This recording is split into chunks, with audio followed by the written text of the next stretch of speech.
You see, when you look at the wave pattern, and when you realize that you only know who you are because of the, as it were, adversary or enemy or outgroup, you start laughing. Because that's very funny.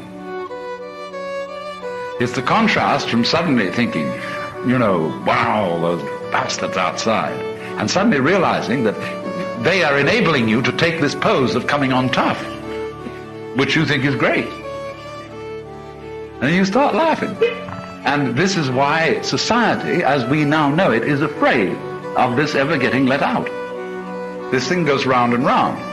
But the important thing is that, supposing you believe in a free enterprise economy, you must have, in order to maintain your solidarity, especially in a very great country, you must have an external enemy. And if there wasn't one, you'd have to invent one. Because that keeps everybody on their toes, it keeps us from slacking on the job, and they say, you've got to beat those fellows. So we've got to be very serious about that, see? Are we? And of course, you lose your sense of humor. When you get so serious, you don't really know underneath that it's a game. So you have to keep, if you want to be a sane human being, you have to know right in the back of your head, right back here, what the Germans call a Hintergedanke, which is way in the back of your mind. You have to see the point that enemies need each other. Cops and robbers. Where would the cops be for a job if there weren't any robbers? How would you know you were law-abiding if there weren't criminals? It's tricky, but it's very dangerous teaching. Very subversive, because you might think, I would say, if I realized that, well, I said, it simply doesn't matter what kind of a person I am. And do anything I want, because evil is necessary to good. There's no fun in that attitude. Because that simply says I won't play. All right, if you want to sit by yourself under a tree and not play, I guess you could do that, provided you don't interfere with our game. And if you come and interfere with our game and say, well, now look here, you people, you're all wrong, you know, because you think you ought to be good, but it doesn't matter whether you're good or not, see? You mustn't do that. Don't interfere with the game. In order to have this kind of knowledge, that's why all this kind of knowledge has always been esoteric. And in any esoteric school, people were tested first, before they got in order to find out whether you were civilized. In other words, you can't give powerful tools and powerful knowledge to people who aren't civilized, and who have no humor, and who have no graciousness. But nowadays, there's no way of concealing these things. I said it's a secret, but in the world of science, there are no secrets. So I don't feel any compunction about talking about these things, because if I don't, somebody else is going to. Because an awful lot of people know about it. But that is the inside dope, if I may say so, that these extremes need each other and can't manifest without each other. And the point is how to keep your head when you know that.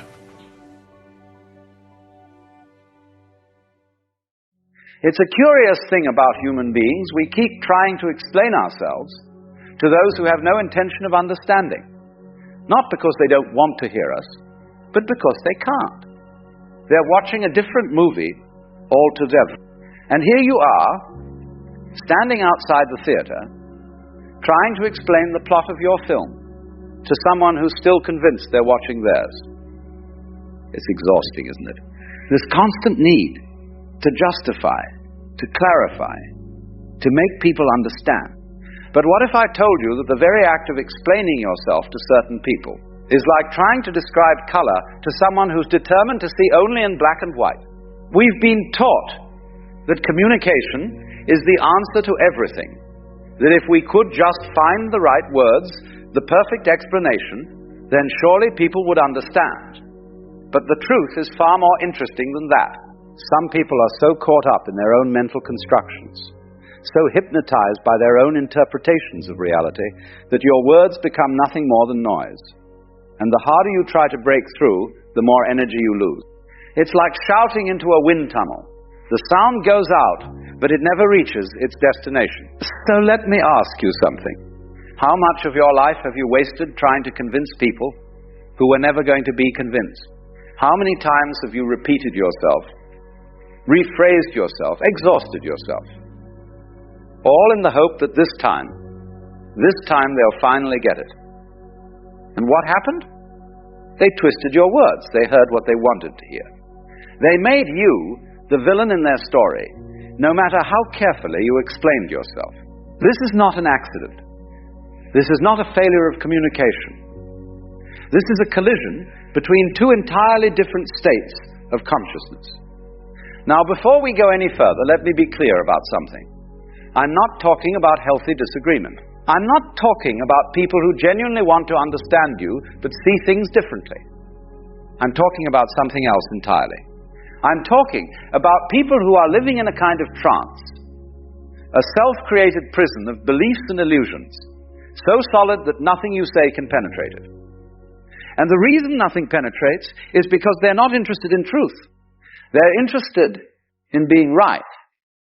They're interested in protecting their version of reality, even if that version bears no resemblance to what's actually happening. The moment you realize this, everything changes, because you stop taking it personally. You stop thinking there's something wrong with your words. You realize that the problem was never your explanation.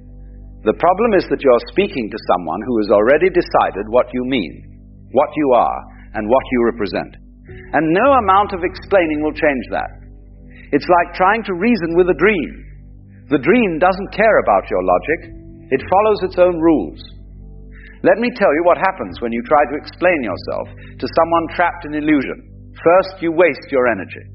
And I don't mean just a little bit of energy. I mean the kind of deep soul-level exhaustion that comes from fighting a battle that was rigged from the start. You pour yourself out trying to be understood, and what do you get back? Confusion, accusations, more questions. It's a loop that never ends because the other person is not interested in understanding. They're interested in their own narrative. And you, my friend, are just a character in their story. A character they've already written. The ancient wisdom traditions understood this. They knew that not everyone is ready to hear the truth. Not everyone can handle it. Some people need their illusions. They need them to survive. Take away their illusions, and they crumble. So they defend those illusions with everything they have. They'll twist your words, attack your character, and if you're still trying to explain yourself to them, you're actually helping them maintain the illusion. Because every time you engage, you give them something to resist. You give them a reason to dig in deeper. There's a story I once heard about a man who spent his entire life trying to convince his neighbor that the sky was blue. The neighbor insisted it was green. So the man brought diagrams, photographs, scientific explanations. He even brought other people to confirm that yes, the sky is blue. But the neighbor wouldn't budge. Green, he said. It's green. And one day, exhausted and defeated, the man gave up. He stopped trying to convince his neighbor. He stopped talking about the sky altogether. And you know what happened? The neighbor became furious. Because without the argument, without the conflict, the neighbor had to face something terrifying, the possibility that he might be wrong.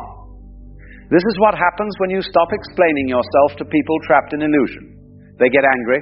They escalate. They accuse you of abandoning them, of being cold, of not caring. But here's the secret. Their anger is not about you. It's about them. It's about the fact that your silence forces them to look at themselves. And looking at yourself when you've been living in illusion is one of the most uncomfortable things a person can do. So they'd rather you keep talking. Keep explaining. Keep playing your part in their drama. Because as long as you're engaged, they don't have to change. But you don't have to play that game anymore. You can step back. You can be quiet. You can let them have their version of reality without feeling the need to correct it. This is not indifference. This is wisdom. This is understanding that some battles are not yours to fight. Now here's where it gets interesting. When you stop explaining yourself, something shifts. You begin to conserve your energy. You begin to protect what's sacred, your peace, your clarity, your sense of self. These things are precious. And when you throw them into conversations with people who can't receive them, you're wasting treasure. You're casting pearls before swine, as the saying goes. Not because the people are bad, but because they're not ready, they're not capable of seeing the value in what you're offering. And so they trample it, they mock it. They use it against you. Think about the conversations you've had recently, the ones that left you feeling drained, misunderstood, frustrated. Now ask yourself, was the other person actually listening? Or were they waiting for their turn to talk? Were they trying to understand your perspective? Or were they simply defending their own? If it's the latter, then you were explaining yourself to someone who was never going to hear you. And the energy you spent was energy you'll never get back. There's a certain kind of person who thrives on this dynamic. They love to pull you into endless explanations because it gives them power. The more you explain, the more ammunition they have. They'll take your words, twist them, and throw them back at you in ways you never intended. They'll say, "But you said this," when you said nothing of the sort. They'll interpret your silence as guilt, your patience as weakness, your kindness as manipulation. And no matter what you do, no matter how clearly you speak, they'll find a way to misunderstand you. Because understanding you would require them to change. And change is terrifying. So what do? You stop. You stop explaining. You stop defending. You stop trying to make them see. Because the truth is, they already see. They just don't like what they see. And that's not your problem. Your problem is that you've been taking responsibility for their perception. You've been acting as though their misunderstanding is your failure. But it's not. Their misunderstanding is their choice. Let me tell you what happens when you embrace silence. First, you reclaim your power. When you stop giving explanations, you stop giving away your authority. You stop acting as though you need their approval, their validation, their understanding. You simply are. And there's something incredibly powerful about that. It's the power of a person who no longer needs to defend their existence. The power of someone who knows their worth is not determined by whether others can see it. Second, you create space. Space for truth to emerge on its own. Space for the other person to sit with their own thoughts without your constant input. Space for God, or the universe, or whatever you want to call that deeper intelligence, to work. When you're always talking, always explaining, you fill up all the space. But when you're silent, something else can enter, and often that something else is far more effective than anything you could have said. Third, you begin to discern. You begin to see who is genuinely interested in understanding you, and who is simply interested in the drama. The people who truly care will accept your silence with grace. They'll give you space. They'll trust that you have your reasons. But the people who are trapped in illusion will panic. They'll demand explanations. They'll accuse you of being secretive, distant, cold. And in their reaction, they'll reveal exactly why you were right to stop explaining in the first place. Now let's talk about what silence is not. Silence is not avoidance. It's not running away from difficult conversations or refusing to communicate when communication is genuinely needed. Silence is discernment. It's knowing when words will help and when they'll only make things worse. It's recognizing that some people are not ready for your truth, and that's okay. You don't need everyone to be ready. You just need to be wise enough not to waste your pearls on those who can't appreciate them. Silence is also not punishment. It's not a way of getting back at someone or making them feel bad. It's simply a boundary, a way of saying, I will not participate in this particular dance anymore. Because the dance of endless explanation is exhausting. It keeps you small. It keeps you stuck. And it keeps the other person stuck too, because they never have to face their own illusions, as long as you're there to argue with them. Here's the thing about illusion. It's comfortable. It's familiar. People build entire identities around their illusions. They construct elaborate mental frameworks to support them. And when you come along with your truth, your clarity, your different perspective, you're threatening the entire structure. You're asking them to tear down what they've spent years building, And most people won't do that. They'll defend their illusion with everything they have. They'll fight you, blame you, vilify you, anything to keep their world intact. And you know what? That's their right. They have every right to live in whatever reality they choose. But you have a right too. You have the right to stop exhausting yourself trying to change their mind. You have the right to walk away from conversations that go nowhere. You have the right to protect your energy, your peace, your sanity. And you exercise that right through silence, through the simple, powerful act of not engaging. There's an old saying that goes something like this: never argue with a fool. Onlookers may not be able to tell the difference. But I'd take it a step further. Never explain yourself to someone who has already decided what you are, because no explanation will change their mind. They've made their judgment. They've written their story, and you're wasting your breath trying to edit it. Instead, save your words for those who can hear them. Save your energy for relationships that actually nourish you. Save your truth for people who are hungry for it. Because there are people out there who will understand you without lengthy explanations. There are people who will see you clearly without you having to perform, or prove, or justify. And those are the people worth your time. But what about the others? What about the people trapped in illusion who keep demanding your attention, your explanations, your defense? Let them go, not with anger or resentment, but with compassion. Let them have their illusion. Let them believe whatever they need to believe, and trust that if they're meant to wake up, they will. But it won't be because you convinced them. It will be because life itself taught them. And life is a far better teacher than you could ever be. So here's what I'm asking you to do. The next time someone demands an explanation from you, someone who has already decided what you are, what you meant, what you did, pause, take a breath, and ask yourself, will this explanation actually help? Or will it just give them more material to misinterpret? If it's the latter, stay silent. Let them sit with their assumptions. Let them fill in the blanks however they want. Because their interpretation says far more about them than it does about you. And in that silence, you'll find something extraordinary. You'll find yourself. Not the version of yourself that bends and twists to be understood. Not the version that exhausts itself trying to please everyone. But the real you. The you that exists regardless of whether anyone understands or not. The you that doesn't need validation because it knows its own truth. And that version of you is far more powerful than any explanation you could ever give. Stop explaining yourself to people trapped in illusion, not because you're giving up on them, not because you don't care, but because you finally understand that some people aren't ready to see, and that's okay. Let them have their blindness. Let them have their confusion. Let them have their version of you. Because the real you, the one that knows, the one that sees, the one that simply is, doesn't need their approval.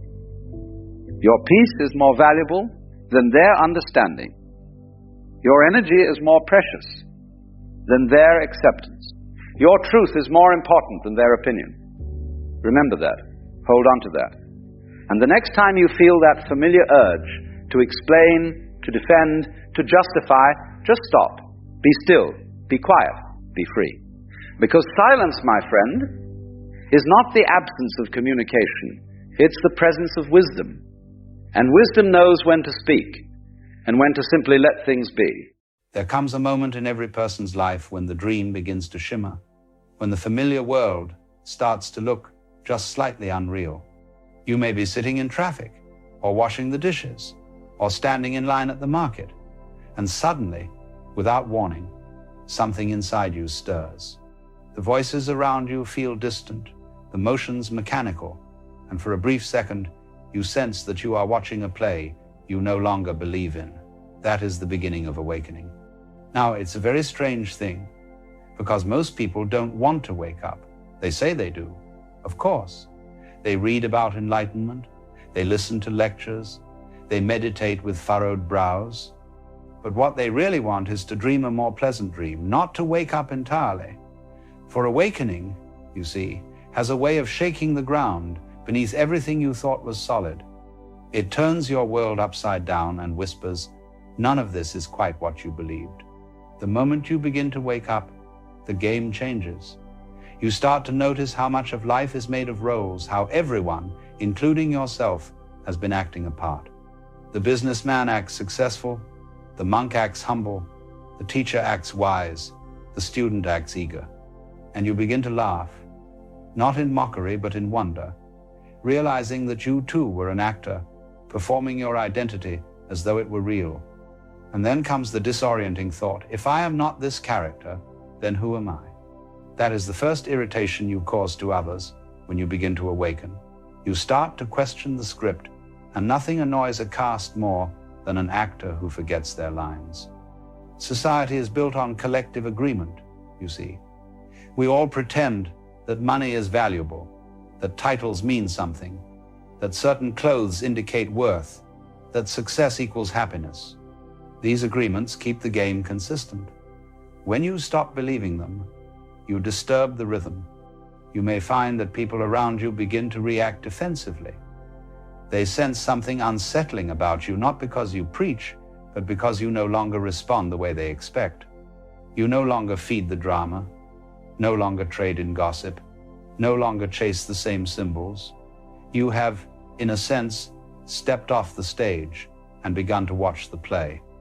And that simple act threatens the illusion of those still performing. Now, it's not your fault.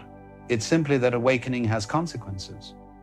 The spiritually awake person irritates the ego in others because your very presence reveals that there is another way to be. You become a kind of mirror that refuses to flatter. People look at you and unconsciously feel the quiet question, what if I've been asleep all along? And for the ego, that is the most terrifying question of all. The ego, you see, thrives on certainty. It wants to know who it is, what it controls, what others think of it. It builds fences of identity and calls them safety. But awakening is like a breeze that slips through the cracks. It whispers, you are not this, you are not that, you are not even what you think. And when that whisper comes, the ego trembles. It tightens its grip, it resists, and it lashes out. This is why, throughout history, those who have awakened have often been ridiculed, misunderstood, or even feared. Socrates irritated Athens. Buddha confused kings. Jesus angered the priests, not because they sought to overthrow the world, but because they saw through it. They pointed out that the emperor had no clothes, and the emperor never likes that kind of news. When you begin to see through the illusion, you realize that much of what people call reality is simply convention rules agreed upon for the sake of order, not truth. That is why the awakened being appears so calm. They are not rebelling against the game. They've simply stopped mistaking it for ultimate reality. They can play it with lightness, humor, and grace, because they know it's a play. The danger, however, is to mistake awakening for superiority. Many fall into that trap. They believe, I am awake and others are not, and thus a new ego is born, the ego of the enlightened one. But awakening is not about being better. It is about seeing that there is no better and no worse, that every being, sleeping or awake, is the same life expressing itself in different forms. You see, if you understand that, compassion naturally arises. You no longer resent those who misunderstand you. You pity them gently, as you would someone lost in a dream. And you remember that you too were once asleep. There's no judgment in that, only understanding. And here is the most beautiful paradox. The more awake you become, the more ordinary you seem. You laugh more. You stop trying to fix everyone. You realize there's nothing to preach, nothing to convert, nothing to save. Because what could possibly need saving in a universe that is already perfect in its imperfection? It's like a person who's been searching everywhere for their glasses only to find them perched on their nose. They laugh not because they've achieved something great, but because they finally see how absurd the whole search was. So, when you begin to wake up, life becomes at once lighter and deeper. You cry more easily, but you also laugh more freely. You see tragedy and comedy as two sides of the same cosmic coin. You stop clinging to permanence because you understand that change is the very nature of being. And as this realization sinks in, the irritation you cause others begins to lessen, not because they've awakened, but because you've stopped needing them to. You walk among the sleeping with kindness, knowing that each of them will stir in their own time, in their own way. You see, awakening is not something you achieve. It's what happens when you stop trying to achieve. It's the natural unfolding of awareness once the mind grows quiet enough to notice that it's always been awake. The illusion was never that you were asleep, only that you thought you were separate. And when that illusion fades, you see it everywhere. In the laughter of a child, in the rustle of leaves, in the sound of traffic, in the stillness of the night. Life itself becomes your teacher, your lover, your companion. There is no outside anymore, no other, no thing to attain. There is only this endless moment, shimmering with the quiet presence of what you truly are. You see, once a person begins to wake up, there's a very curious thing that happens. The world doesn't change, not outwardly, but your relationship to it shifts completely. What once seemed heavy begins to feel light. What once demanded control now asks only for understanding. And the extraordinary thing is that life, which used to appear as a struggle, begins to unfold as a kind of play. Now, I don't mean a frivolous play, not a game of escapism, but a play in the deepest sense, the Sanskrit word lila, meaning the divine play of existence itself. The entire universe, in all its complexity and tragedy and beauty, is this cosmic dance of energy, constantly expressing and dissolving itself. And here's the marvelous part. You are it. You are the dance, the dancer, and the witnessing of it all. The trouble begins only when you forget that, when you take the game too seriously. You begin to believe that the masks are your face, that your job is your worth, that your name defines your being. And so you build a little fortress around this idea called me, and you spend your life defending it. But the walls are made of paper, and the wind of reality is strong. When you awaken, those walls start to tremble. At first, it feels like a loss, the loss of identity, the loss of meaning, the loss of certainty.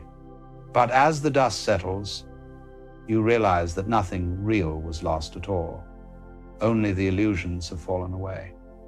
What remains is not a smaller self, but a boundless presence. This is why the awakened person often appears so still. They are not indifferent. They are simply no longer confined to a single perspective. They can move between joy and sorrow without resistance, because they understand that both are waves on the same ocean. When you are no longer trying to control the tide, you can float. And this floating, this effortless way of being, is what the Chinese call wu wei, non-forcing. It doesn't mean doing nothing. It means allowing everything to happen through you rather than by you. It is living as the wind blows, as the water flows, as the fire burns, naturally, spontaneously, and with complete trust in the unfolding of things. Most people live as if they are separate from life, as if the universe is something they must manipulate into shape. But you see, that's the grand illusion. You are not living in the universe. You are the universe living itself as you. Every breath you take is the cosmos inhaling and exhaling through this particular form. Every thought, every heartbeat, every tear is the dance continuing in yet another rhythm. Once you see this, you stop asking, what should I do with my life? Because the question itself dissolves. Life is already doing itself through you. The tree doesn't ask how to grow. The river doesn't ask which way to flow. They simply express the nature of what they are. You too, are that expression. And then comes the greatest freedom of all, the freedom from needing to be free. You no longer chase enlightenment because you realize that the seeker was the sought. The destination was never somewhere else. It was the ground beneath your feet the entire time. Now, this understanding doesn't mean that pain disappears. Life still contains its sorrows, its heartbreaks, its moments of loss. But suffering, you see, is what happens when we resist pain. Pain is natural, suffering is optional. When you accept that even sorrow has its place in the dance, you begin to see beauty in everything, even in endings. When someone awakens, their laughter changes. It's not the laughter of mockery or victory, but of recognition. The laughter of someone who suddenly sees the simplicity behind the elaborate disguise. You realize that all this striving, all this seriousness, all this effort to be something was like clouds passing across an endless sky. The sky was never troubled. That's why so many enlightened beings seem to laugh so much. They've seen through the cosmic joke that we spend lifetimes trying to become what we already are. The entire struggle was a kind of divine hide and seek, and the punchline is that there was never anywhere to hide. When you look at the world through awakened eyes, even the chaos makes sense. You see that the apparent disorder of life is the very thing that gives it harmony. It's like a piece of jazz music if you listen closely. The dissonance is what gives it depth. The pauses make the melody sing. Without contrast, there can be no art, no meaning, no experience. So, when you find yourself irritated by the ego in others, remember this: it is the same life pretending to be lost, the same consciousness playing the role of ignorance. And if you can see that, even for a moment, compassion arises without effort. You stop trying to wake people up by shaking them, and instead you wake them by loving them. Because love, real love, is the ultimate expression of awakening. It's not the sentimental affection of possession or desire. It is the recognition that there is no other. To love is to see yourself in everything and everything in yourself. That's why the mystics say God is love, not because there's a deity handing out affection, but because the very structure of existence is unity, and unity experienced from within feels like love. And then, quite naturally, you begin to live differently. You move through the world with a light touch. You act, but without anxiety about results. You speak, but without the need to convince. You work, but without the hunger for reward. And because you no longer demand life to be anything other than what it is, you discover that it unfolds with astonishing grace. At some point, you will look back on your journey and realize something extraordinary. Every mistake, every heartbreak, every confusion was the path itself. The obstacles were not in your way. They were your way. The very things that irritated your ego were the exact pressures that softened you into awareness. Life has always known what it was doing, even when you didn't. So, if you are awakening and the world seems strange, if friends misunderstand you, if people react to your calm with suspicion, if life feels at once empty and full, don't worry. You're not losing your mind. You're finding your soul. The emptiness is not absence, it's spaciousness. The silence is not loneliness, it's truth speaking softly. You are the awareness behind the play, the stillness behind the storm, the watcher of all that comes and goes. And when you see that clearly, you no longer seek a place to belong, because you realize you belong everywhere. You no longer seek approval, because you know you were never apart from what approves. The wave has remembered it is the ocean. And so you laugh again, not because you've reached the end, but because there was never a beginning. Only this endless now, rippling through eternity as you. There comes a time, you know, when life begins to feel strangely unfamiliar, even when nothing around you has actually changed. You walk through the same rooms, you meet the same people, you say the same things, and yet it all feels as though you are watching it from a few feet away. It's as if you've stepped outside the costume you were wearing, but everyone else still sees you in it. And this is one of the most curious experiences a human being can have, because it feels at once like loss and liberation. You see, the funny thing about growing up is that we think it only happens to children. But in truth, growing up never stops. The body may reach its height, but the soul, if you let it, keeps expanding far beyond the forms it once knew.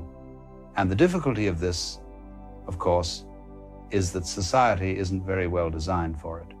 Society wants you to remain recognizable. It says, stay the person we know. Don't change too quickly, or you'll make the rest of us nervous. But life doesn't listen to that kind of advice. Life moves, you see, like water flowing through the shape of a stream. And when the stream bends, the water doesn't argue, it simply flows. When you resist that movement in yourself, when you try to stay the same while something deeper is pulling you forward, you begin to feel this strange tension, this quiet ache, as though you're betraying something invisible inside you. And perhaps you've felt that. You wake up one morning, and the music that used to excite you now sounds a little hollow. The ambitions you once chased begin to feel like chores. You go to the places you once loved, and the colors seem to have drained from them. You haven't become depressed. You've simply become aware. You've outgrown the language of your old life. It's rather like returning to your childhood home after many years. The house is smaller than you remember. The furniture seems oddly placed. You recognize everything, but it no longer holds you. This is what happens when you begin to awaken, when the consciousness within you starts to stretch beyond the limits of your identity. The world that once felt enormous begins to look like a set on a stage. Now look, this isn't something to be frightened of. It's quite natural. The problem arises only when you think you should still belong to that smaller world. When you start saying to yourself, I ought to still enjoy this. I ought to still believe that. I ought to still feel that old excitement. But you can't, because you are no longer the person who could. You see, we humans have this peculiar tendency to confuse familiarity with truth. If something feels familiar, we assume it must be right. And yet, everything that's true in life at some point feels unfamiliar because it's new. When you were born, even breathing was unfamiliar. When you fell in love, it was unfamiliar. Growth always feels that way. So the real spiritual challenge is not to force yourself back into comfort, but to sit quietly in this space of not knowing, this in-between place where the old world doesn't fit but the new one hasn't yet appeared. And that can be terribly uncomfortable, because you can't explain it to anyone. You can't tell your friends, I feel like the person you think I am is dissolving. They'll look at you rather strangely, but that's all right. Most of the world doesn't understand this process because most people are trying desperately not to go through it. You know, we spend so much of our lives trying to be consistent.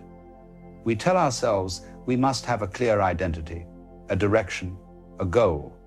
We create these little psychological boxes and then feel very proud of keeping within them. But life, in its infinite playfulness, keeps shaking the box, nudging it open, whispering, come out, there's more. And when you finally dare to step out, you discover that the thing you called the world was never fixed at all. It was only the portion of reality your mind could recognize at the time. The world changes as your seeing changes. That's why it feels like you've outgrown it, because the old framework of perception can no longer contain what you now sense. Let's put it another way. Imagine a fish living in a small bowl. To the fish, that bowl is the entire universe. Then one day, someone moves it into a pond. At first, the fish might panic. The boundaries it depended on are gone. The water seems endless, and the familiar edges that once defined its safety are missing. But after a while, the fish begins to explore, and it realizes the pond was there all along. It simply couldn't see beyond the glass. That is what happens when consciousness expands. The bowl breaks, and you think you've lost your world, but really, you've gained it. Now, the difficulty with this kind of growth is that it doesn't come with a manual. No one tells you how to live when the old meanings stop working. And so, for a time, you feel lost. You may even think you're going backwards, that something has gone wrong, but I assure you, it hasn't. The sense of being lost is the sign that you're moving closer to what's real. Because to find reality, you must lose your illusions first. Perhaps it would help to remember that every transformation in nature involves a kind of death. The seed must die to become a tree. The caterpillar must dissolve to become the butterfly. The night must fall before the dawn can appear. And you, too, are part of that same rhythm.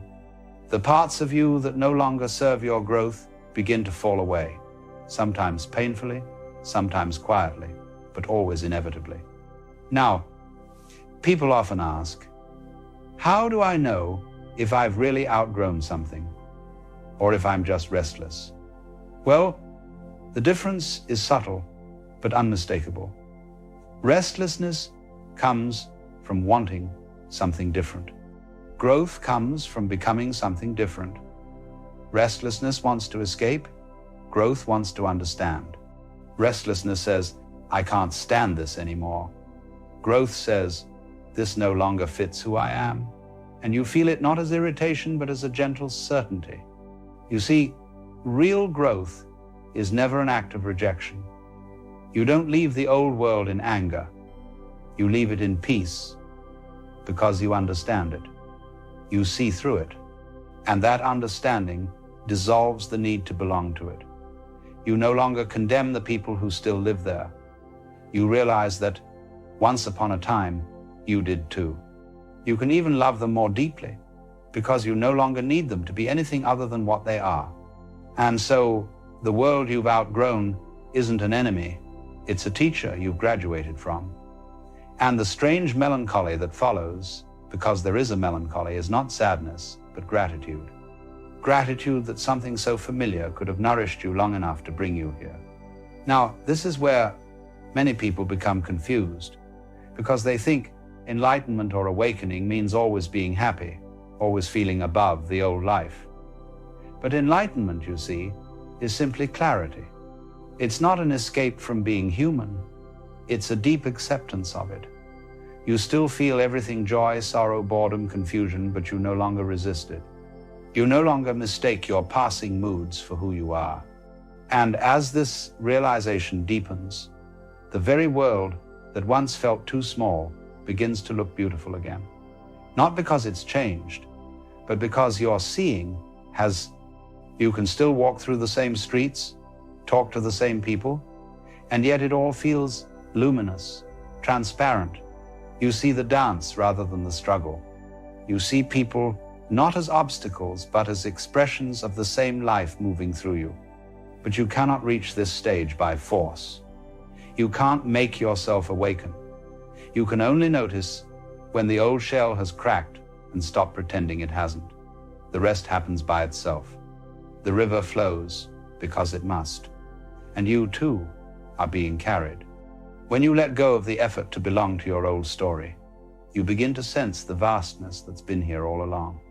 It's as if a fog lifts and you realize that the world is not outside you, it is within you, reflected through your perception. That's why outgrowing the world feels so disorienting, because it's really your perception that's shifting, not the world itself. So perhaps you might stop asking, what's wrong with everything? And start asking, what is awakening in me? For when that question arises, something wonderful begins to happen. The confusion turns into curiosity. The loneliness turns into space. The silence, which once felt empty, becomes peaceful. And slowly, you begin to notice that there's a quiet intelligence at work beneath it all. That life itself knows how to unfold without your constant control. The tree doesn't struggle to grow. It simply grows. The ocean doesn't try to move. it moves. The stars don't plan their shining, they shine. And you, my friend, are no different. So don't be afraid of outgrowing the world around you. Don't try to shrink back into old patterns just to keep others comfortable, for that would be like a bird breaking its own wings to fit back into the nest. Let the winds of change lift you. Let the seasons of your being turn, because one day, when you look back, you'll see that the world you thought you left behind was not abandoned at all. It was transformed by your seeing. The world expands to the size of the soul that perceives it. And that is the beginning of true freedom. Now you see, once you've begun to sense that you've outgrown the world around you, something very strange happens. You begin to notice that you can't go back, not because anyone has locked the door, but because the person who would have fit there no longer exists. And this can be terribly unnerving at first, because most of us are brought up to believe that progress means more comfort, more belonging, more certainty. But the genuine progress of consciousness, the real awakening, moves in the opposite direction. It leads you into uncertainty, into the open, into a place where belonging has nothing to do with fitting in. When you awaken, you realize that belonging is not something you get from the world. It's something you remember within yourself. It's the recognition that you were never separate to begin with. The world was not something happening to you. It was something happening as you. But that's a difficult truth to digest, because we've spent our entire lives thinking of ourselves as little fragments, little egos floating around inside our skins, separate from everything else. And so when that boundary starts to dissolve, we panic. We say, if I'm not this person, if I'm not this role, who am I? But that question, you see, is precisely the doorway, because the truth can only enter when the old answers fail. The mind wants a definition, but life is not a definition. It's a process, a dance, an ongoing miracle of transformation. Now look, you can't pin that down. The moment you try to define yourself, you've already limited the mystery that you are. It's like trying to catch the wind in your hands. You can't do it. You can only feel it move through you, and that movement is you. This is why, when people begin to awaken, they often feel like they've lost themselves. They haven't. They've only lost the fiction of themselves, the story that was never truly theirs to begin with, the identity built from ideas, expectations, and fears. And once that illusion starts to crumble, what remains is something astonishingly simple: awareness itself. You see, awareness has no shape, no boundaries, no history. It is the space in which everything appears and disappears. Thoughts, feelings, people, places, they come and go. But the awareness in which they arise is untouched. It doesn't age. It doesn't change. It is the same awareness you had as a child, though its content has shifted countless times. So what's really happening when you outgrow the world is not that you're becoming better or more spiritual. Those are just words. What's really happening is that you're remembering that you were never the world to begin with. You were always the consciousness through which the world appeared. And that realization changes everything. It doesn't make you superior, it makes you humble. Because you see that every person, every bird, every leaf on every tree is an expression of the same consciousness, the same awareness looking through different eyes, the same life breathing through different forms. At that point, you no longer feel the need to prove anything. You stop arguing with reality. You stop trying to make life fit your idea of how it should be, because you realize it already is. The great cosmic joke is that all your efforts to control life were happening inside the very flow that was carrying you perfectly where you needed to go. It's like trying to row upstream in a river that's already taking you home. The moment you stop struggling, you discover that you've been moving effortlessly all along. Now, of course, the mind doesn't like this. The mind says, well, if I stop striving, won't I become lazy? Won't I lose my edge? But that's the trick of the ego, you see. The ego equates surrender with defeat. But surrender is not giving up, it's waking up. It's the recognition that you were never separate from the movement to begin with. Think of breathing. You don't have to remind yourself to do it. You can, if you want, take control for a while, but eventually the body breathes by itself. Life lives itself through you in the same way. The more you trust it, the more effortlessly it flows. And perhaps this is what growing beyond the world truly means. It doesn't mean renouncing the world. It doesn't mean escaping from it. It means seeing it as play, as rhythm, as a kind of divine game. When you see that, the heaviness drops away. You stop trying to make sense of everything, because you realize that sense itself is part of the dance. The philosopher's mistake has always been to think that life is a problem to be solved. But life isn't a problem, it's a mystery to be experienced. When you outgrow the world, you stop treating it like a puzzle and start moving with it like a melody. You see, the world around you is always changing, always dying and being reborn in every instant. The past you remember no longer exists. The future you imagine will never arrive the way you think. There is only this living moment, endlessly renewing itself. And you, if you're awake, are not separate from that renewal. You are it. And that, perhaps, is what people fear most, that they are not observers of life, but participants in it. Because to truly participate means to let go of control. It means to trust the unknown. It means to love without conditions, to laugh without reason, to cry without shame. But the more deeply you surrender, the more natural it becomes. You start to notice that the very energy that moves the stars is the same energy that moves your breath, that the silence between your thoughts is the same silence between the waves of the ocean. You realize that what you've been calling you and what you've been calling the world were never two different things. And suddenly, the question, have I outgrown the world, disappears, because there's no longer a you and a world to compare. There's only the dance. When this becomes clear, life begins to feel effortless again, but in a new way. Not the careless ease of ignorance, but the deep ease of understanding. You can walk through chaos and remain still inside. You can lose everything and feel as though nothing essential has been lost, because you finally see that what you are cannot be taken away. It's like realizing you are the screen on which the movie of life is projected. The scenes change, the characters appear and disappear, but the screen remains untouched. Once you know yourself as the screen, you can enjoy the movie fully, even the tragedies, because you know they're not ultimate. You can laugh and cry at once. That's freedom. Not the freedom of getting what you want, but the freedom of no longer needing to. The freedom of realizing that you already are what you were seeking. So, when you find yourself feeling distant from the world, don't rush to fix it. Sit quietly in that distance. Feel it, because that distance is not separation, it's space. The space in which awareness recognizes itself.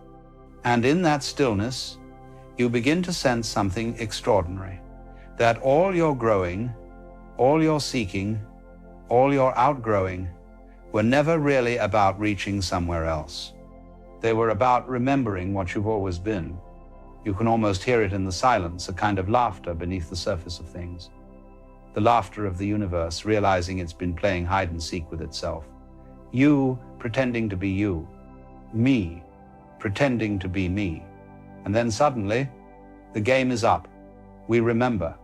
And when you remember, you don't need to outgrow anything anymore, because you see that growth and decay, birth and death, coming and going, are all movements of the same ocean.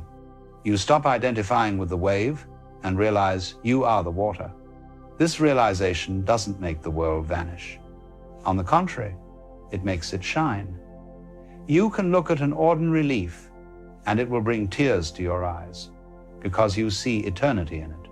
You can sit in traffic and smile because even there you sense the divine pulse. Nothing is ordinary anymore. Everything is alive. And this, I suppose, is what it truly means to awaken, to return to the simplicity that was always here. You discover that the world you thought you had outgrown was never outside you. It was a reflection of your own awakening consciousness. The moment you stop fighting it, it transforms before your eyes. So, don't be discouraged if you feel you've drifted away from what used to be familiar. You're not lost, you're being remade. You're not breaking down, you're breaking open. And one day, perhaps when you least expect it, you'll look around and see that everything fits again. Not because it's gone back to how it was, but because you've expanded enough to hold it all. That's when you'll know you've come home. Not to a place, but to a seeing, a stillness that was here all along, quietly waiting for you to stop searching. And from that stillness, you'll realize something beautiful. You never really outgrew the world. You simply grew into the realization that you are it. There are times, you know, when life just stops making any noise inside you. You wake up, you go through the motions, you speak, you smile when necessary, but underneath it all there's this great silence, not the peaceful kind, but the heavy kind, the kind that feels like the absence of everything that once made you human. And you wonder, perhaps in the middle of the night, what happened. Not what went wrong, but what simply went away. Now this, you see, is something very few people talk about honestly, because it's not quite sadness, and it's not depression in the way we describe it.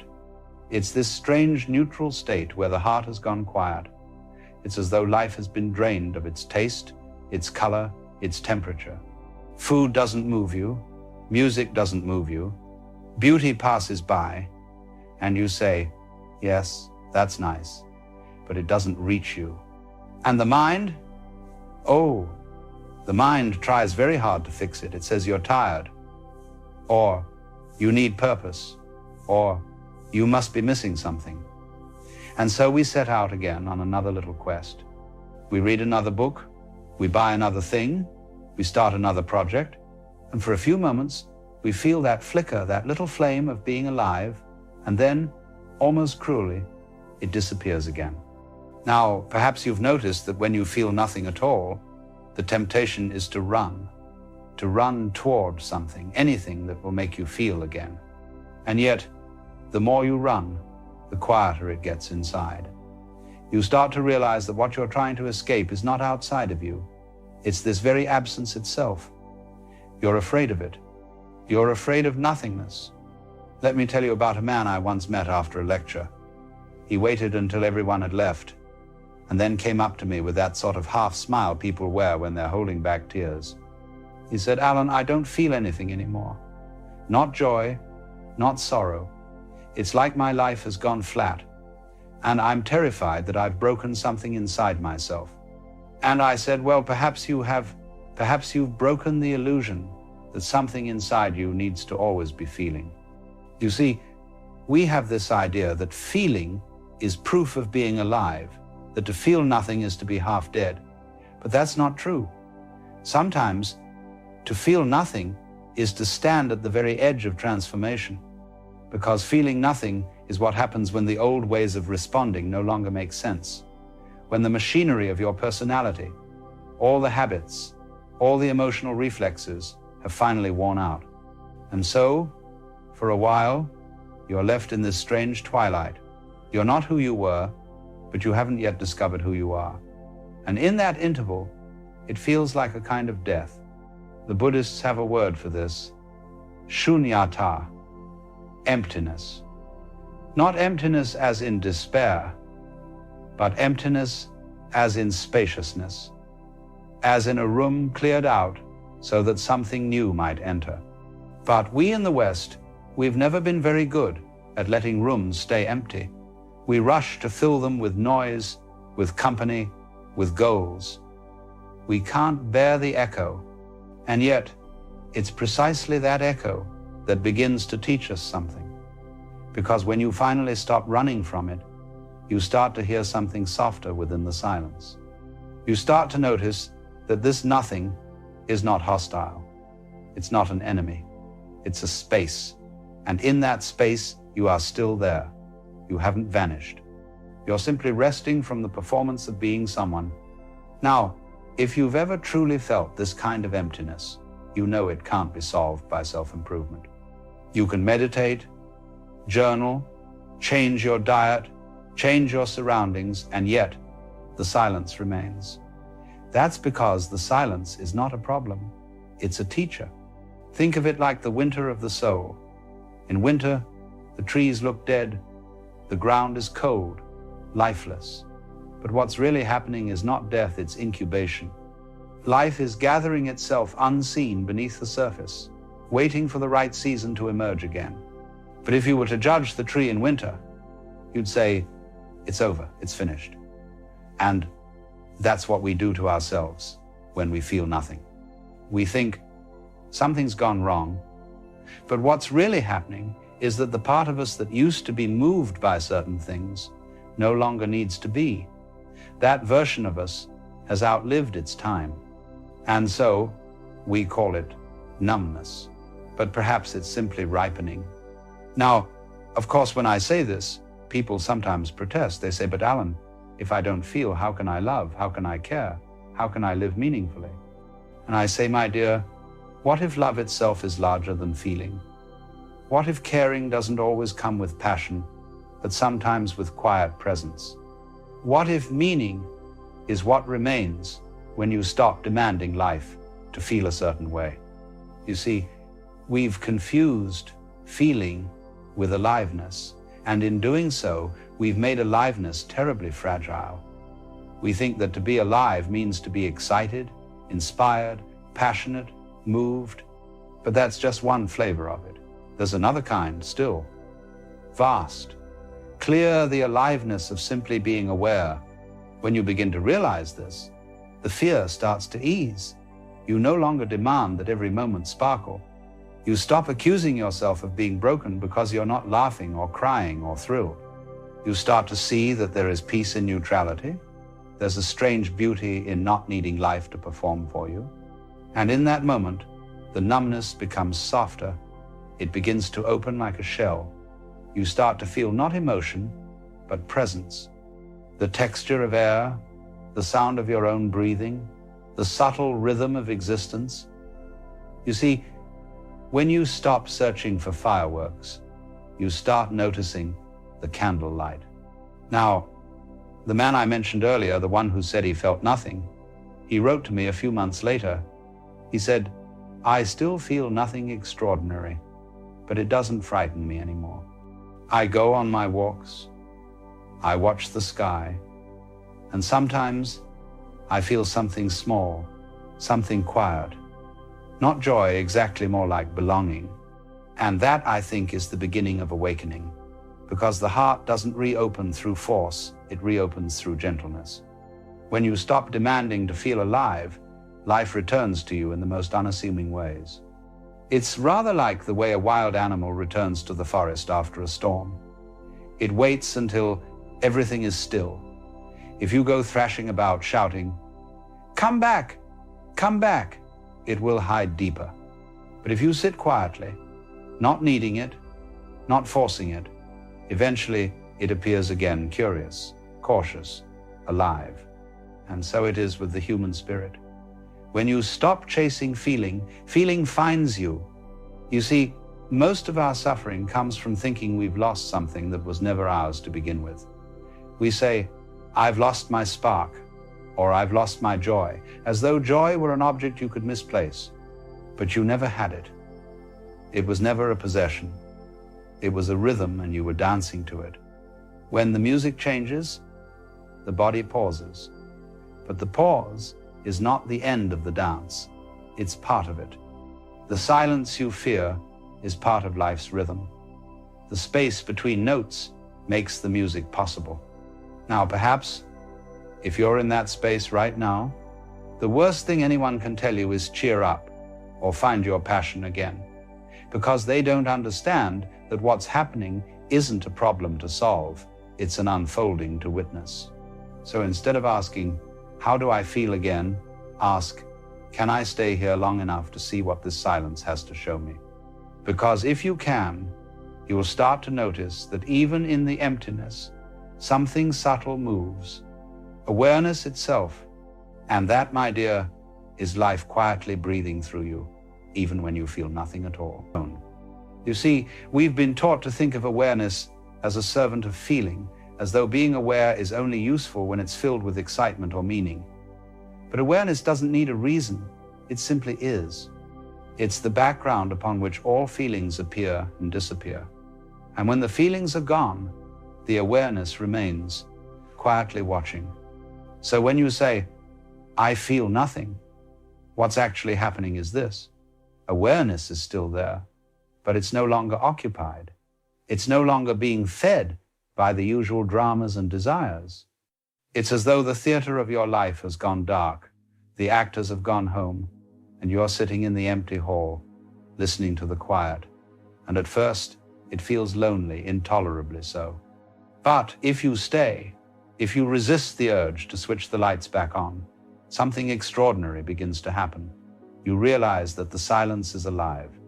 That's the strange thing. The silence, which seems so empty, starts to hum with a kind of invisible fullness.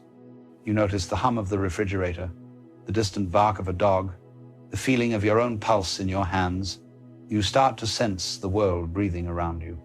And you think, well, nothing's happening, but in that nothing, everything is. This is what the mystics have been trying to tell us for centuries. That nothingness is not the absence of life. It's the presence of all life before we name it. It's the womb of experience. It's where the next form of you is forming. But the trouble is, most people never stay long enough to see it. They feel the first chill of emptiness and run back to the fire of distraction. They turn on a screen, call a friend, make plans, anything to drown the echo, because silence to the ego feels like death. And in a sense it is. The death of the ego's constant need to be entertained, to be validated, to be in control. But that's the death that makes space for something much wider, something that doesn't come and go with moods or circumstances. Now, perhaps you've noticed this paradox. When you finally stop trying to feel something, the world starts to feel you. The sunset, which you used to chase for beauty, now simply happens, and it touches you without effort. The sound of rain doesn't inspire emotion, it is emotion, without the label. Even boredom becomes strangely peaceful. This is the beginning of what I would call true feeling, not the noisy kind that rises and falls like waves, but the still kind that underlies the sea, the feeling of existence itself. But it's not easy to recognize this, because our culture has told us since birth that value comes from intensity. We admire passion, energy, enthusiasm. We say, he's so full of life. But we forget that even the stars burn themselves out. And what remains afterward is not death, it's vast, quiet space. So if you are in that quiet now, if you've grown tired of striving and still find no joy, I say, good, you're on the right track. Because you are beginning to see through the illusion that feeling something is better than seeing clearly. There is a peculiar story I remember from a student of mine, a woman who had spent years chasing inspiration. She told me, Alan, I used to paint every day, and it filled me with meaning. But now I stand before the canvas and feel nothing. I've lost my gift. And I said, maybe you've lost the gift of ambition, not the gift of seeing. Try to paint without meaning. A few weeks later, she sent me a small painting, a simple one. A white bowl on a wooden table, sunlight touching the rim. There was no message, no drama, but it was alive in a way her earlier work wasn't. You could feel the quiet. She wrote, I think I understand now. I don't paint to express anymore. I paint to listen. And that's it, you see. That's the movement from striving to seeing, from expression to presence. The world becomes not something you decorate with meaning, but something you participate in wordlessly. Now, the interesting thing is that when you stop trying to feel and you start allowing the nothingness, emotion returns on its own. It's softer, humbler. It's no longer a performance. It's like when the snow melts, the earth doesn't have to try to be fertile. It just is. The same happens in the human heart. When the ice of exhaustion melts, feeling flows again. Not the dramatic kind that sweeps you away, but the kind that roots you in being. But to reach that point, you must be willing to sit in the winter, to let the numbness teach you what false feelings have been carrying you all this time. And that's the secret most people never discover, that numbness is not the absence of emotion, but the exhaustion of pretending. You've spent years being what the world asked you to be, excited, loving, productive, optimistic, spiritual even. Each of those roles drains the battery of the soul, and when the performance ends, the silence that follows is the sound of truth returning. But because no one tells you this, you think something's wrong. You say, why can't I go back? But you can't go back to pretending because you've seen too much. The numbness is not punishment, it's protection. It's your spirit saying, enough, let's just be. And when you surrender to that, when you stop demanding fireworks, something gentler appears. You start noticing the smallest movements, the sound of a kettle, the warmth of light on your hand. These tiny things, once ignored, now shimmer with a quiet importance. It's as though the universe is whispering, I'm still here. You see, feeling doesn't begin when the heart races. It begins when you stop racing. The most profound feelings often appear in disguise, not as joy, but as stillness, not as excitement, but as peace. And then one day, quite suddenly, you'll find yourself crying over nothing at all, the way the leaves move, the way a stranger laughs, the way sunlight hits a wall. And you'll realize that the nothing you feared was never empty. It was holding everything you were too busy to feel. So if you are here now, walking through this strange landscape of quiet, don't rush to leave it. Don't mistake it for apathy or failure. You are not broken. You are becoming real.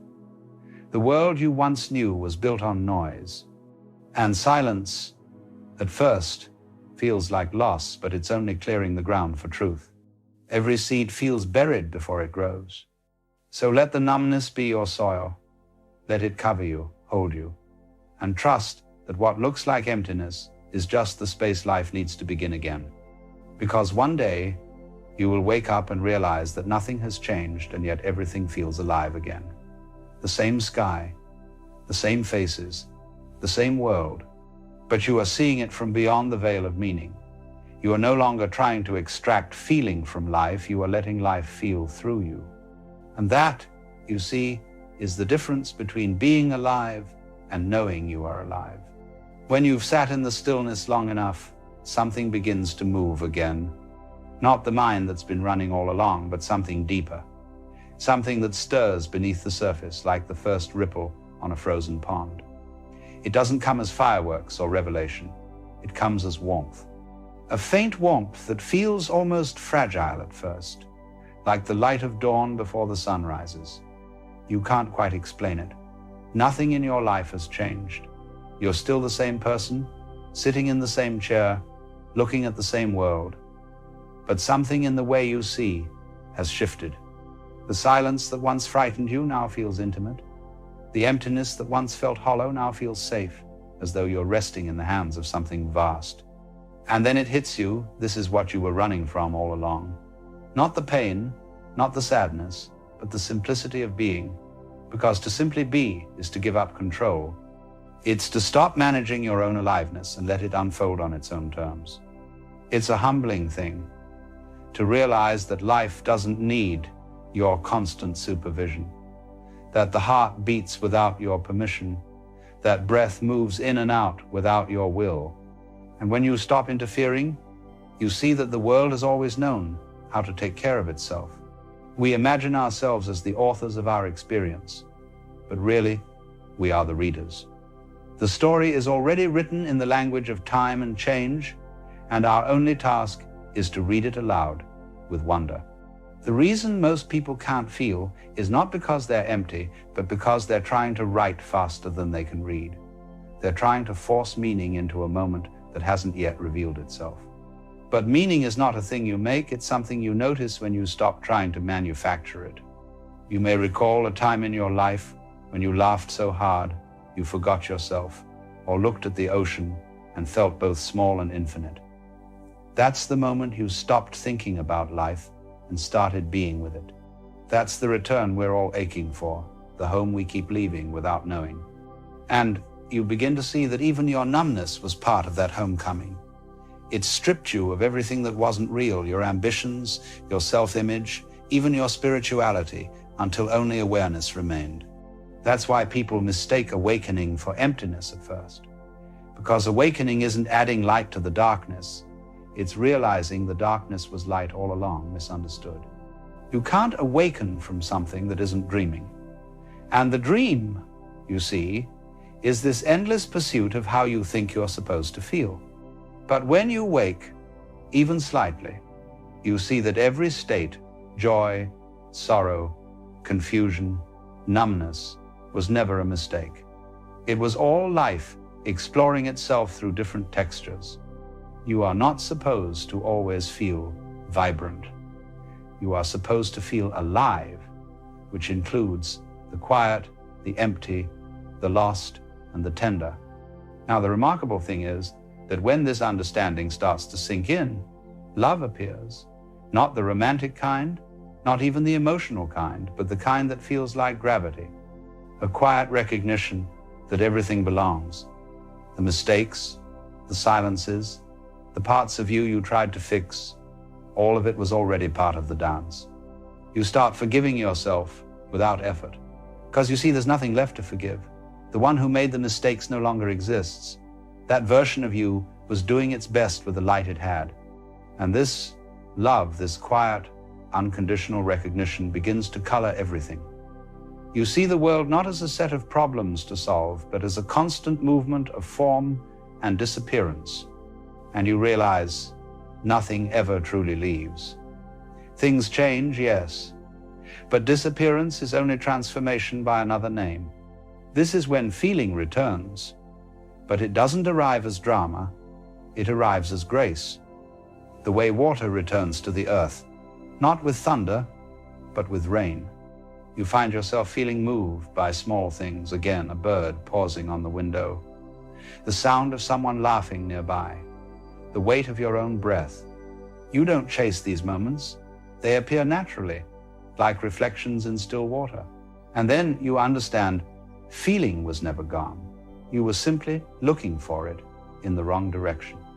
You were looking outward toward the world of sensations and meanings, when all along it was waiting inward in the stillness that never left.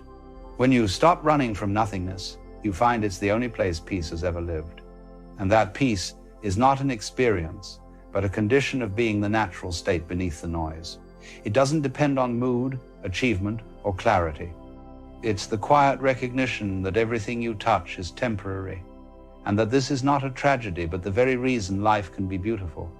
Because if everything stayed, nothing would move, and if nothing moved, there could be no experience at all.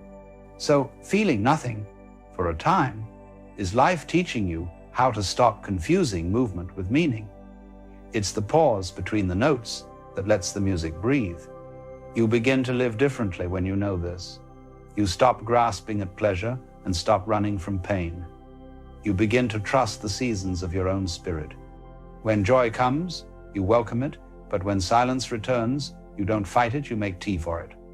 And when you look back, you see that what you called numbness was really a teacher in disguise.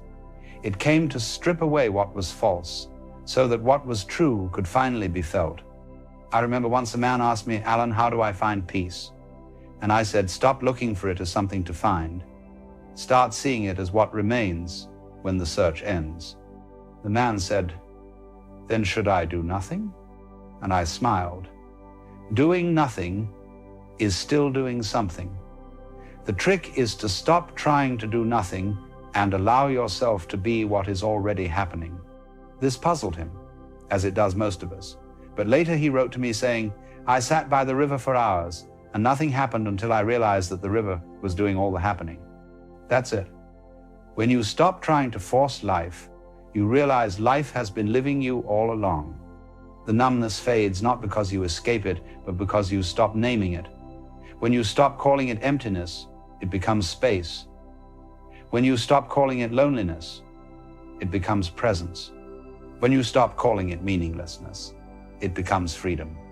And then one day you'll notice you're smiling again, not for any reason, but because the breeze feels like a friend. Because the moment, however small, feels like home. The return of feeling is quiet, humble, and profoundly ordinary. It doesn't arrive with music or revelation. It arrives as a soft knowing that you were never separate from the flow. That everything, even your detachment, was part of life's way of holding you until you were ready to soften again. So, if you feel nothing now, do not despair. You are standing at the threshold of your own awakening. You are learning how to feel without the drama, to love without the story, to live without the noise. And the beauty of it all is that life doesn't rush you. It waits, endlessly patient, until you are ready to remember. Because the truth is, life was never trying to make you feel something. It was trying to show you that you are what's feeling itself. Not a person having an emotion, but awareness meeting its own reflection. And once you see that, once you truly understand that the silence inside you is not a void but a mirror, you realize you've never been alone. You've only been looking away. When you sit quietly, you begin to sense that there is a pulse beneath everything, a rhythm so subtle that only stillness can hear it. And that pulse is the universe breathing through you. You realize you don't need to find connection because you are connection. You don't need to chase purpose because purpose is simply the act of being awake to this. Feeling nothing was never a problem to solve.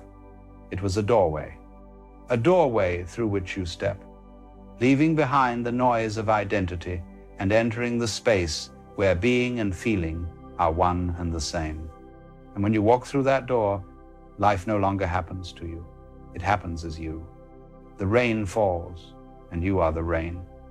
The wind moves, and you are the wind. The world breathes, and you are the breath. You are the silence listening to itself. So, if you are feeling nothing at all, know this: you are closer to truth than you've ever been. Stay there, let it open, and soon enough, you will see that nothing was ever missing. You were simply being prepared to see the everything that was always here. Because in the stillest moment, when all else fades away, you'll finally understand nothing was wrong, nothing was broken, nothing was missing. It was all just life unfolding quietly until you were ready to feel again. If you have done something wrong, you have made a mistake, and somebody makes you ashamed of it and guilty, you run around licking the sores of your wounded ego because you feel your pride has been hurt. The first thing to understand is that it is not a serious failing in a human being to make mistakes. Everybody has to make mistakes. There is no way out of it. You cannot learn anything unless you make mistakes. Regard yourself as a cloud in the flesh. Clouds never make mistakes. Did you ever see a cloud that was misshapen? Did you ever see a badly designed wave? No, they always do the right thing. But if you will treat yourself for a while as a cloud or a wave and realize that you cannot make a mistake, whatever you do, because even if you do something that appears totally disastrous, it will all come out in the wash somehow or another. Then, through this capacity, you will develop a kind of confidence. And through confidence, you will be able to trust your own intuition. Don't hurry anything. Don't worry about the future. Don't worry about what progress you are making. Just be entirely content to be aware of what is. For life is not a straight road to a fixed destination. It is a current, a tide, a melody, and the so-called mistakes are nothing but changes in the rhythm part of the dance itself. We find, for example, in Japan, a curious hang-up about making mistakes. They have studied English for years, yet rarely have the courage to speak it. For what they learned was not the living language, but the polished fragments of dead authors, and they are ashamed to try it unless they are quite out of their senses with drink. In such moments, the inhibition falls away, and they will speak freely, for the fear of saying the wrong thing has been dissolved. It is the same in music. I knew a great anthropologist who was taught the piano in just the same way I was. The schoolmarm would place a little rubber and a razor on the top of each hand so that the posture was correct, and every time he played a wrong note, she would rap him smartly with a pencil. And when confronted with the piano, in the presence of an absolutely marvelous teacher in San Francisco, she said she was amazed. He was completely incapable of reading notes. He blocked at everything. A wiser teacher once said to me, "You must not be afraid of playing wrong notes. Play them. Keep the rhythm, even if every note is wrong." This is the way to remove the blockage, the guilt, the shame. For freedom means, quite simply, the freedom to make mistakes, the freedom to be a damn fool, and not to endlessly reproach yourself when you discover it was so. See it, acknowledge it, and then do it less often. The greatest mistake is to be forever fearing you will make one. For that fear is like standing at the water's edge, hesitating to enter, and so never knowing the coolness of the stream or the art of swimming. You see, the mind invents this curious tension, the notion that there must be a way to pass through life without slipping, without striking a false note. And so we become tight, hesitant, overcautious. Most live in this fashion and call it sensible.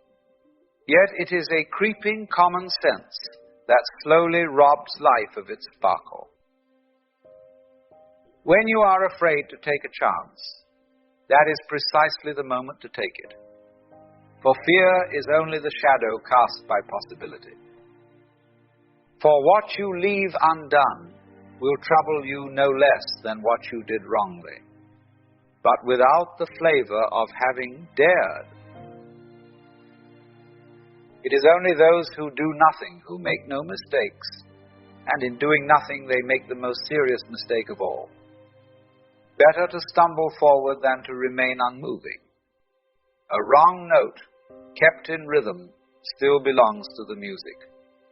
A misstep, taken in stride, still moves you along the way. Life does not wait for you to be perfect before it allows you to dance. You cannot learn anything unless you make mistakes. This is how the whole game works. We come to balance only by toppling, to speech only by stumbling over our words, and to love only by losing our step in each other's arms. Life is not a straight line, but a series of beautiful stumbles that, taken together, form the dance. But the trouble is, we were brought up to think of life by analogy with a journey.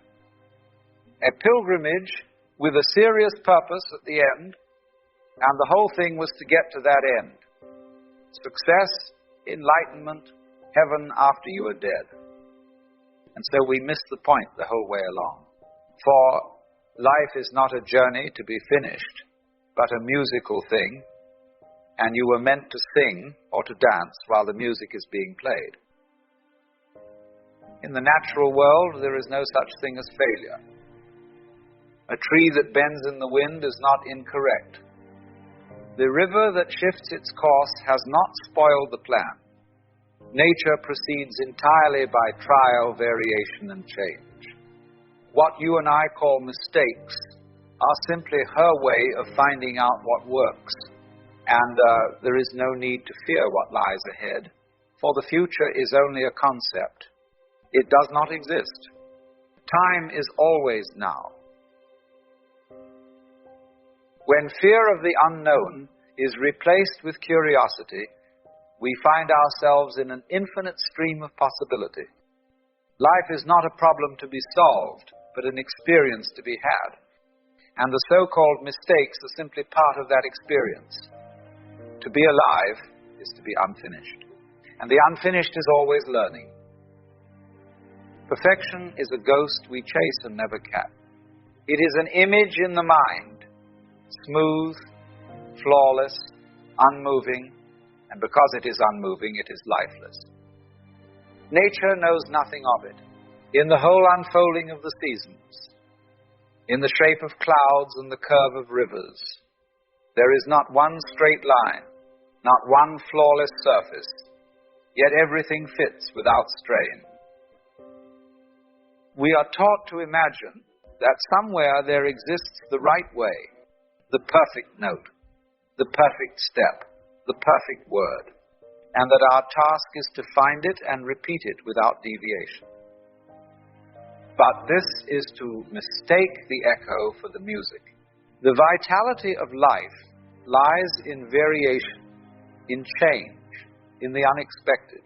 Without imperfection, neither you nor I would exist.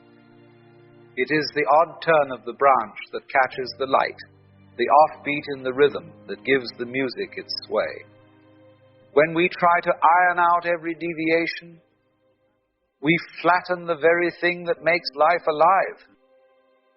And so the idea of perfection becomes the most imperfect idea of all. A standard that removes the color from the tapestry and the movement from the dance. When you see that there is no such thing as perfection in nature, you are freed from trying to reach it. Then you can live as the clouds do, as the waves do, moving exactly as you must, without apology. Some will say, but God never makes mistakes. God is perfect, and therefore everything He makes is perfect. And I would agree, but not in the way we usually think. For if the whole of existence is God's work, then what you call a mistake is already part of that perfection. It is only by separating the smooth from the rough in our minds that we imagine something has gone wrong. But if the rough is part of the whole, it belongs as much as the smooth. A storm is no less perfect than a calm sea. A shadow no less perfect than the light that casts it. If you see perfection in this way, it does not mean the absence of flaw. It means the completeness of the whole. And in that completeness, what we call imperfection is simply a detail in the pattern, necessary for the pattern to be what it is.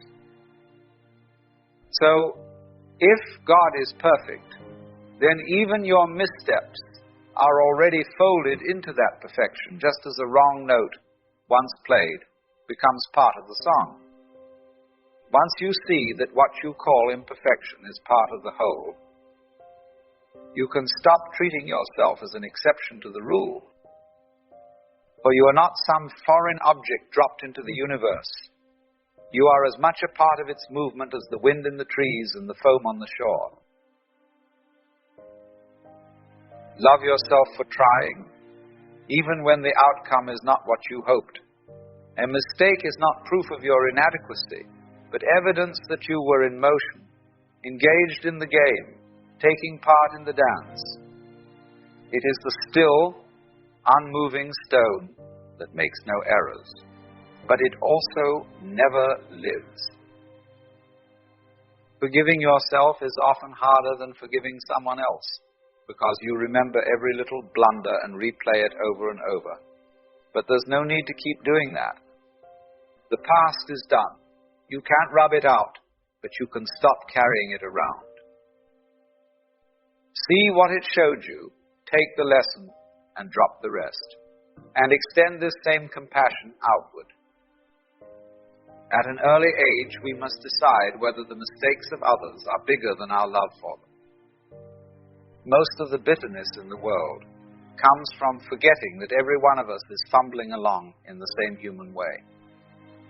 To love the flawed self and the flawed selves of others is not to excuse everything, but to see that nothing and no one has ever been outside the great pattern. If you've made a mistake, see it for what it is. Don't waste energy dressing it up or hiding it. That's just adding one mistake to another. The value of an error is in what it shows you. Guilt is useful for a moment. It lets you notice something is off. But after that, it's just dragging a corpse around. Learn the lesson and move on. You see, success is not in avoiding mistakes, but in not making the same one again and again. Each wrong turn points you somewhere else, and the more turns you take, the more of the map you discover. A mistake can sit on your back like a burden, or you can put it under your feet and step up on it. That's the difference between being weighed down and being lifted by experience.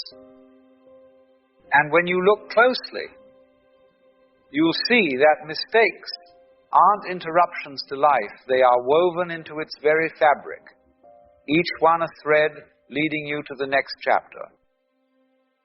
We rarely see it in the moment. Usually, we hate our mistakes. We replay them, curse them, wish we could undo them. But time makes it easier to see the value in it. One day, you look back and realize that wrong turn pushed you to the right path. That heartbreak cracked you open enough to see more deeply. Without those so-called disasters, you would still be standing where you were, unchanged, untested, unmoved.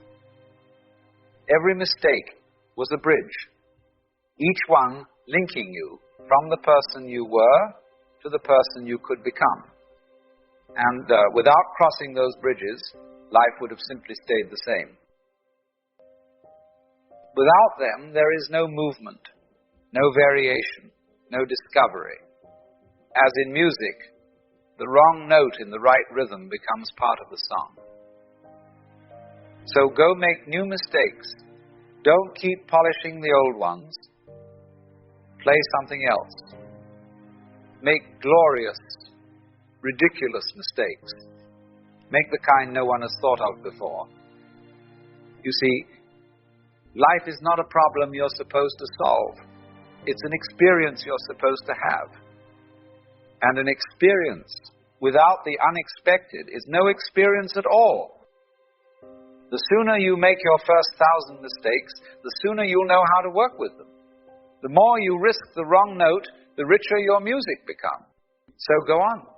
Try, fall, miss the step, strike the wrong